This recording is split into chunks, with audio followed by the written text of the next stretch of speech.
Okay, so picture this, you're running this amazing bakery, right? Best sourdough in Sydney, hands down. Sounds delicious already. Right, but here's the thing, your online presence, All right. it's like a loaf that's gone stale. Nobody's buying it. Oof. Yeah, that's a problem. You need digital marketing, but hiring a whole agency or like trying to build your own team, Yeah, that's the question, isn't it? it's enough to give anyone a baking fail meltdown. Definitely a tough one.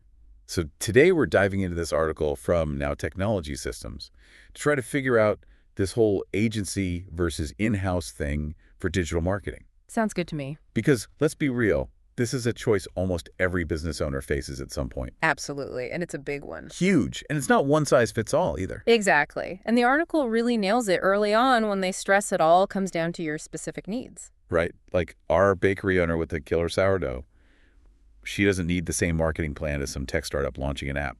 Totally different worlds. Their whole point about starting with your goals, that's key. So are you trying to just like get more people in the door of your bakery? Or are we talking online orders, nationwide sourdough subscription boxes? It changes the whole game, right? Huge difference. And the article really seems to lean into agencies being a good fit if you're smaller. Maybe just starting out, needing that expertise, all that jargon around like expertise and specialization, it always sounds a bit much. Sure, it's buzzword central, but honestly, sometimes those buzzwords exist for a reason. Okay, true. It's like, yeah, you might make a mean sourdough, but can you also build a website that Google actually understands and likes? Probably not my area of expertise. Right. Agencies, they're like having a whole team of specialists ready to roll, SEO wizards, social media gurus, you name it all, under one roof. And realistically, most business owners, especially when they're starting out, they can't afford to hire a separate employee for each of those things. It's just not feasible. The article makes a good point about the cost effectiveness of agencies. Break down the numbers for us, because I think people hear hire an agency and they think big bucks. It's a common misconception. Like Yeah. even hiring like an entry-level SEO person here in Australia, you're looking at what, maybe $60,000 a year at least? Okay, so not cheap. And that's before you even factor in things like benefits and leave and all that. Compare that to an agency package where you might get access to a whole team's worth of expertise for a similar cost. Wow. Yeah, that puts it in perspective. It's about leveraging their resources, right? Makes a big difference. And the other thing I like about agencies is that they can be pretty flexible. Oh, for sure. Like, say, our baker, suddenly she's like, my banana bread is trending. I need to blow up on Instagram this week. She could just call up her agency and they could adjust. Exactly. They can scale their services up or down depending on what you need. You don't have to go through the whole process of hiring someone new if your needs change. Way less of a headache.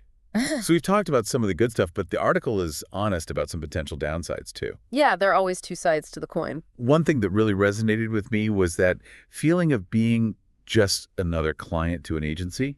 Right. And that's a valid concern. You're not their only focus. Exactly. And it often boils down to communication and responsiveness. Some business owners, they really want to be involved in every single decision, every step of the way. Absolutely. And that level of close collaboration, it can be harder to achieve with an external agency.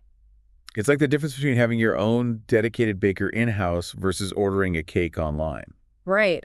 Both can be great, but the level of control and personalization, it's just different. For sure. And that kind of leads us into the whole in-house side of things. And that's where building an in-house team really shines. The article highlights that deep business understanding, and it's a biggie.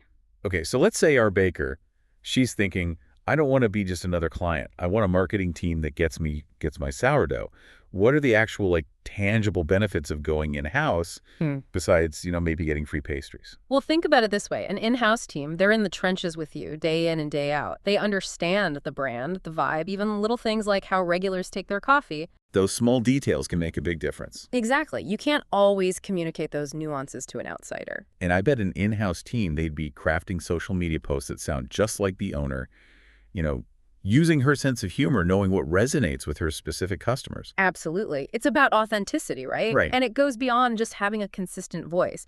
Imagine a scenario where, let's say our baker, she launches this new gluten-free banana bread. Ooh, smart move. Gluten-free is huge these days. Right, so it takes off locally, everyone's raving about it. An in-house team, they can react to that instantly. Maybe they run a flash sale, tweak the website to highlight it because they're right there, they're agile. Agility points for team in-house. I like it. But we'd be remiss if we didn't talk about the elephant in the bakery, which is the cost. The costs, yeah, that's often the big one. And it's something the article does a good job of breaking down. Because it's more than just a salary, right? Way more. People forget about things like benefits insurance, paid time off, keeping their skills up to date with training. All of that adds up. It's like those hidden costs, they sneak up on you. Plus, we were talking earlier about all the different roles an agency usually covers. Right. SEO, social media, maybe even someone who's really good with paid advertising. Can a small business even afford to hire all those separate roles as employees? That's the million-dollar question, isn't it? And as the article points out, it's often the deciding factor. You might find an amazing graphic designer who's also a whiz at writing website copy, but are they also an SEO expert? It's a rare combination to find. It is, especially in those early stages of building a business. You might even end up having to outsource some of those specialized roles anyway, which kind of defeats the purpose of having an in-house team in the first place. Right. You're back to square one. Yeah. So how is a business owner supposed to choose between these two options? Well, the article provides some really helpful decision-making factors that we can apply to our bakery owner here. First and foremost, budget. What can you realistically afford, not just now, but for the long haul? Because this isn't a one-time expense, right? Whether it's agency fees or staff salaries, digital marketing requires ongoing investment. Exactly. Then think about your long-term vision. Where do you see your business in 5 years? Still the local favorite, or are we talking multiple locations nationwide shipping sourdough across the country? Because an agency can probably handle that kind of rapid growth more easily than trying to scale up an in-house team overnight. They're designed for it. But if you're someone who really craves that control, that hands-on approach of building something unique, The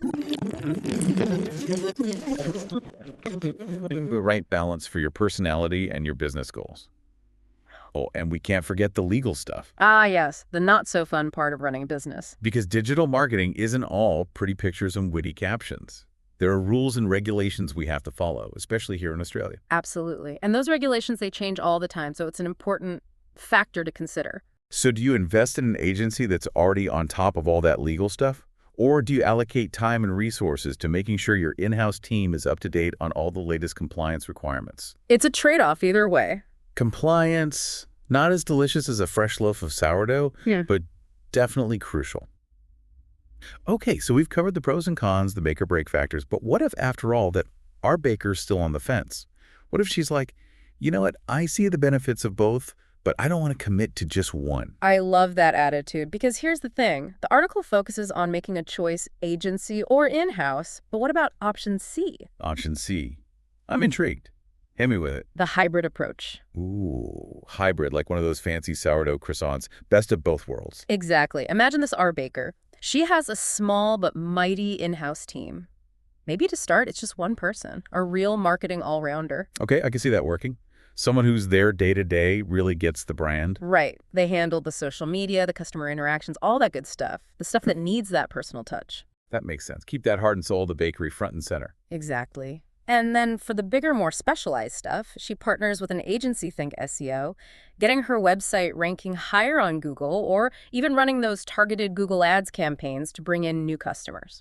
So it's like she's outsourcing the technical stuff, the things that need a very specific skill set. Yeah.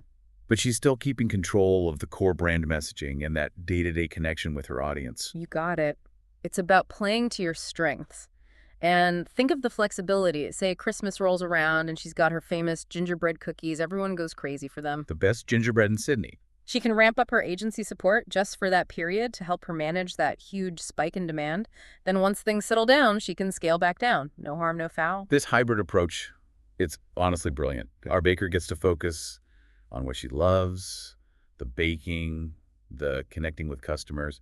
But she's also got this safety net of expertise to call on when she needs it. It's the best of both worlds. And that's kind of the beauty of this whole conversation, right? There's no single right answer. It's about finding what works for you, for your business, for your goals.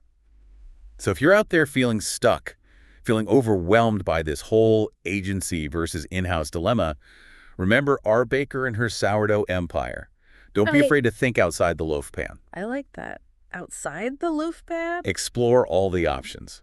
Because you never know, that perfect recipe for your digital marketing success might just be a delicious blend of in-house passion and external expertise. Couldn't have said it better myself. A huge thank you to Now Technology Systems for that thought-provoking article. It really helped us dig into this delicious dilemma. My pleasure. And to all our listeners out there, thanks for joining us on this deep dive into the world of digital marketing. Until next time, happy strategizing.